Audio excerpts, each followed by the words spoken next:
powered by Riverside FM.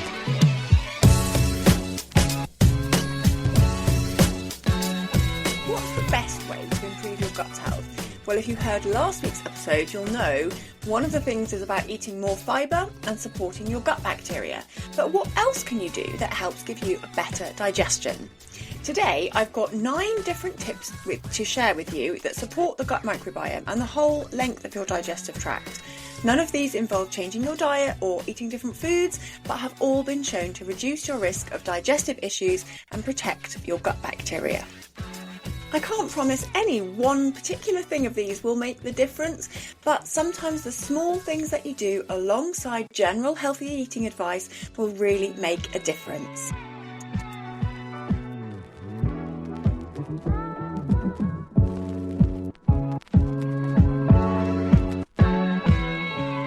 Welcome to episode 96 of the Inside Knowledge podcast for people with IBS.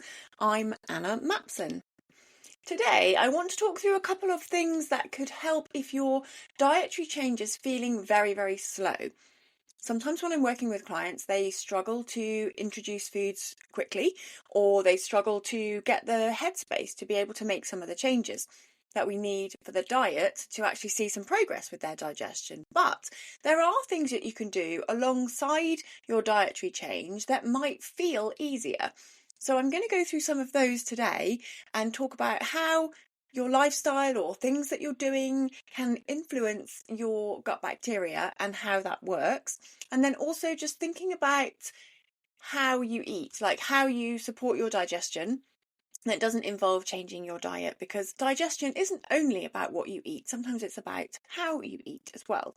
So remember, I have got a lot of episodes about this right from the beginning of this podcast. I'm nearly at 100 episodes now. But when I started off, episode 2, I think, is about mindful eating. Episode 3 is about when to eat and timing of your foods. And those are really good core foundational topics to go back and look at. The other one is about the gut-brain connection. So those early episodes where I started out just really focusing on the basics, we'll go into some of these in much more detail. But today I just wanted to talk about some particular things that you can do if you're feeling a little bit stuck and you don't know quite what else to do. So just to reiterate, like what I mean by gut health, I'm talking about the whole of your digestive tract, but normally when we're talking about gut bacteria and the gut microbiome, we're talking about the large intestine, and that is the colon. That's the last part of your digestion where the food goes after it's been through the small intestine, where all the nutrients are getting absorbed. Most of our gut bacteria are hanging out in the large intestine, and they are feeding on the fibre that comes through and making those short chain fatty acids. If you haven't listened to what I did last week, episode 95 was all about fibre and why a variety in fibre is so helpful. Lots of prebiotics, gel forming fibre, and also insoluble fibre. All of those things still massively important, but today there's some other things that might maybe be surprising. So the first one I wanted to start with is get a pet. Now, it might be strange, and a lot of people do have pets, might have a cat or a dog, or maybe like us, you've got guinea pigs. And the way that it improves your gut health is that you end up sharing some microbes with your pets, particularly if you stroke them. Like dogs will come over and, they might lick you and you're cuddling them. You're also getting hair everywhere. And so all of these are transferring microbes to us. Now, it might sound pretty disgusting to be sharing some gut microbes with your dog, but actually having a wider, diverse variety of bacteria can be really helpful. So it's not the worst thing in the world to have some additional diversity of gut bacteria kind of foisted upon you by your house guests. The other benefit to owning a pet is that generally it is known to be stress relieving to stroke an animal, and sometimes they will take therapy dogs into old people's homes, or they have like therapy rabbits for people to cuddle and stuff. So actually we know that stroking a little animal can be very good for your mental health and feel very calming, which is also good for your gut health. So yes, pets are good. Now, the only drawback to this is that sometimes pets can be given antibiotics more, and sometimes their gut microbes may be becoming antibiotic resistant. And so it's more of a problem, I think, for animals where they're having high doses of antibiotics. So that is the one drawback. And also, of course, they sometimes can have bacteria that aren't necessarily good for us.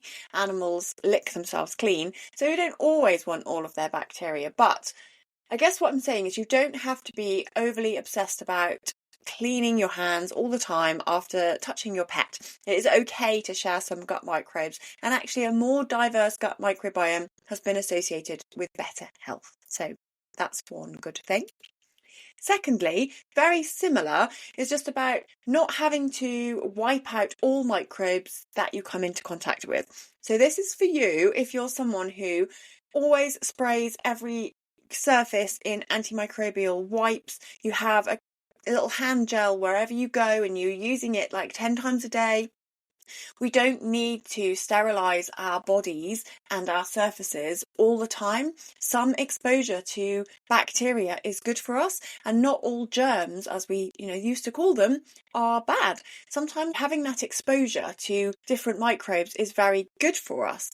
So what can also happen when you kill off all the microbes all the time is that sometimes the ones that we don't want to overgrow will leap into the space. So, most toilet cleaners and hand gels, everything they say kills out 99.9% of bacteria, bleaches and so on. What it means is that when you're killing off harmless bacteria and wiping them all away, then the bad ones have more of a chance to get in and take hold, because they tend to be the opportunistic bacteria that when they see a space, then they can grow. So one of the best ways we can keep ourselves clean is just hot, soapy water. Good for our hands. We don't need to have antibacterial hand wash all the time. We don't need to have antibacterial dishwashing equipment all the time either. So again, small, low-level exposure to microbes is actually good for your gut health, particularly if you are someone who needs to incorporate a bit more diversity because your diet is restricted due to your IBS symptoms. Okay, so that's the second one, number 2. Then again, on the subject of not trying to kill off too many bacteria, where possible, number 3 is about avoiding antibiotics. Now, we know now more than ever about the overprescription of antibiotics and that we don't want to do this. We're really lucky that medicine gives us access to kill off infections that hundreds of years ago we would have died from, and the mortality rates have massively reduced because we have access to antibiotics, but they can be overprescribed. And I know sometimes people will still feel like they want antibiotics when they have an ongoing infection. So just have a good chat about it with your doctor. It doesn't mean never take them. If you do take antibiotics, again, you don't have to take probiotics straight away afterwards. It's something that your body may well recover from if you have a good microbiome and if you have a good diet. So if you're someone who's on a very restricted diet and you have to take antibiotics, then potentially probiotics could be helpful for you. If you're someone who doesn't know whether you have small intestine bacterial overgrowth or not, I would say maybe be a bit cautious about taking probiotics unless you know it's indicated, like someone suggested it's good for you. Partly just because some people with SIBO have been shown to have higher levels of the microbes that produce the gas when they were taking probiotics compared to other people with SIBO who didn't take probiotics. So definitely something to be aware of. Now, fourthly, I want to think about relaxation. So I know I said this in conjunction with talking about stroking a pet, but honestly, this is one of the hardest things to remedy. It's not as simple as taking a supplement or removing foods from your diet, but finding a way to relax is so good for your digestion. Relaxation is good. And that is because when we're stressed, our digestive juices slow down, our stomach acid will reduce, and motility can be affected, so the blood flow to the gut can be reduced, and this changes not only the process of food being broken down and reabsorbed and moving through your body, but also it can change the bacterial balance in your gut. So immune messages are reaching the gut and then can change the microbiome based on the high levels of cortisol, adrenaline, those stress hormones. So stress can also change the sort of food that you need. Like we quite often will go for more calorie high kind of carby foods when we're feeling stressed, like you just need that chocolate more than you would on a normal day, or maybe even drinking higher levels of alcohol as well, like a glass of wine at the end of the day. That can be more easy to go for when you have had a tough day. So finding ways to relax that don't involve alcohol would be another tip. It's so difficult as a lot of my clients struggle to address the causes of why you're stressed. Like you can't just suddenly get a nicer boss who doesn't stress you out, or change your marriage, or have a different relationship with your children and parenting is suddenly not a problem. Like these are really hard things to deal with, especially ongoing worries about money. So whilst you can recognize that stress is a problem, actually solving it is much harder. But I would say from the majority of people I work with, that clients who are able to address their stress levels, and that might be through taking more time out. Sometimes I work with people to have like mini resets throughout the day, and maybe it's as simple as setting a timer on your phone and saying, I'm going to take 10 minutes at lunchtime, go for a little walk around the block, do some deep breathing. I'm going to remind myself to look after my body and just try and relax my shoulders and take some deep breaths. These kind of things really, really do help, even though they sound quite basic. It's just all the time telling your body that you are safe, you are okay, which can be so hard when you've got high levels of stress ongoing. The fifth area I want to talk about is exercise, because people who exercise more often have a healthier mix of gut microbes. So they've shown that if you start exercising, your gut bacteria can change, and then when you stop exercising, it can change back again. So it is within our control to change the microbes in our gut bacteria according to how much movement we do. Now, this also helps our mental health. It helps you sleep better when you can do some exercise. It helps your anxiety levels. Generally, movement helps.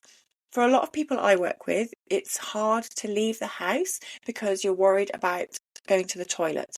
This is a real concern and it's really challenging. So what you can do is try and do like loops from your house, so you don't actually ever go too far, but you tend to spend like 5 minutes out round this side, then 5 minutes out this way. Just keep walking around the block if you have to, so you know you're never more than 5 minutes from your house. If that helps you feel better and gets you moving, or try and do something in the garden. Try and do some small exercise class in your bedroom. It doesn't really matter what it is, but it's something about getting your body moving. Now, wherever you can get exposure to other microbes from being outside, that's so much the better. But on its own, movement actually improves the diversity of gut bacteria that you have in your large intestine. Now, I mentioned about getting exposure to other gut bacteria, and a great way to do that is gardening. If you have access to an outside space, then just getting outside, touching your plants, like maybe making a small herb garden is an amazing thing that I suggest to a couple of my clients. Even if you have just a small patio, you can do herb garden in different pots. And it's a great way to encourage yourself to try some new flavours, because you can grow things like parsley, rosemary, sage really quite easily. They're quite hardy, whereas things like basil, maybe a little bit more weedy, and they don't tend to grow as well. But other herbs can do really well, and they're actually really good for your gut bacteria, and it can be quite satisfying to cook with something that you've grown yourself. So the herb garden is a great way to start, and you can even just do it on a windowsill inside your home as well. It doesn't necessarily need to be outside. But one of the benefits to having a garden or having some outside space that you can help cultivate things is you're getting exposure to microbes in the earth. Humans, as I mentioned before, like we've become very clean and sanitized, and we're just not really made for living in such a clean environment. Humans used to be living out on the land. We were growing things to feed ourselves with, and they certainly were not scrubbing everything completely clean before they ate it. I'm not suggesting that you eat everything out of the garden without washing it, but we should also think about just that some of the exposure to these things is good for us. So we've evolved to be in contact with the soil, to be in contact with plants, and certainly more exposure to outside time is good for you. The sixth area is all about improving your sleep. Again, it's not an easy thing to improve. I can't just say get better sleep and off you go and get better sleep. But some of the things that we can control are about how we go to bed, what opportunity we give ourselves to improve our sleep. Listen to episode 59 where I go into sleep and IBS in a lot more detail. But just to let you know why it's important for gut health is that we have a circadian rhythm, which is our sleep and wake cycle, like how we're awake in the day and we're eating in the day and active, and then we're sleeping and resting at night. Our gut microbes also have their own circadian rhythm, sometimes when they are active, and all the cells in our body are similar. They all have different times when they're active and optimized to be effective. So what they've shown in research with giving mice jet lag by changing their sleep and wake cycles, and what they saw was changes in their gut bacteria after 3 days of this jet lagged new time zone. And so they transferred microbes from the jet lagged mice to normal mice, and they also saw the same changes in the gut bacteria, which were microbes more associated with glucose intolerance, like insulin resistance and other metabolic health conditions. So the key thing for us to know is that eating erratically or eating late at night maybe as well, and changing your sleep-wake cycle all the time may have effects on your metabolic health. Some of it is driven by other things, but also there is an implication for your gut bacteria. So just think, when you're going to bed at the same time every day, keeping that regular routine that your body loves, it's not boring, it is helpful for your gut bacteria, and you're giving them the best chance. So sleep is one of the ways that you can really help your gut microbes. The other thing is that a couple of studies have shown changes to healthy men who had half the amount of sleep that they should, so they went from 8 hours sleep to 4 hours a night, saw changes in their gut microbes after just 2 nights of half the amount of sleep. So if you're someone who really struggles with sleep because you're not going to bed on time, that is one thing that you can do, is help your gut health by allowing yourself opportunity to sleep, even if you don't sleep that whole time. That's also okay. Now, the eighth thing I wanted to talk about is hydration and how that can affect your digestion. So if we're not drinking enough water, what we may find is that your digestive juices can reduce a little bit. So we have a lot of stomach acid production, about 1.5 litres that gets recycled every day. So you need a lot of liquid for that. If you are a bit dehydrated, you may not produce some of these liquids as much as you should. Lack of water could also lead to constipation. So keeping up your water intake or your hydration. Now, you do not have to drink only water. The things that also count were herb teas. You can have water that's flavoured if you have to have flavour, like squash, something like that, a little bit of juice, that's also fine. It's all liquid. Tea and coffee does count to some extent. Some people may worry about the diuretic effect of caffeine, and especially in coffee, but actually it's still liquid. And yes, there's a small diuretic effect from teas and coffee, but I wouldn't worry too much. It's still liquid. Of course, if that's the only liquid you're having, I would say try and have some water as well. Now, the last tip, the last area I wanted to talk about is mindful eating practice. I said at the beginning of the show, go back and listen to episode 2 where I really focus on this in a lot more detail. But just for today, just a reminder that eating mindfully, chewing your food properly and eating slowly can really have an impact on IBS and better gut health. The reason is that you're giving your body the best chance to break the food down, to extract the nutrients from the diet that you've chosen. So what we want to do is give our body that best chance, allow it to break the food down chemically and mechanically. Mechanical digestion is in the stomach, where it's crunching the food up, and to some extent in your small intestine as well. And chemical digestion is where your stomach acid and then your digestive enzymes are breaking the food down into smaller molecules so that your cells can absorb them. So thinking about mindful eating practice as well, and hear a bit more on that in episode 2. So that is a quick run through 9 things that you can think about to improve your gut health without changing your food. It's a bit of a whistle-stop tour through all of them, and they could probably do with a whole episode on each one. But like I said, you can check out episode 59 for more sleep help, and episode 2 for the mindful eating practices. And also there's one about stress and gut health, which is episode 4 as well. So do go back and listen to those. And I would love it if you would be able to rate the podcast, say how much you've been enjoying it and what you have got out of it, if that's something that you found helpful. It really helps me. I would love it if you could help me. That's it for this week. I'm going to leave it there. Thank you so much for listening to this episode of the Inside Knowledge podcast. Better digestion for everyone.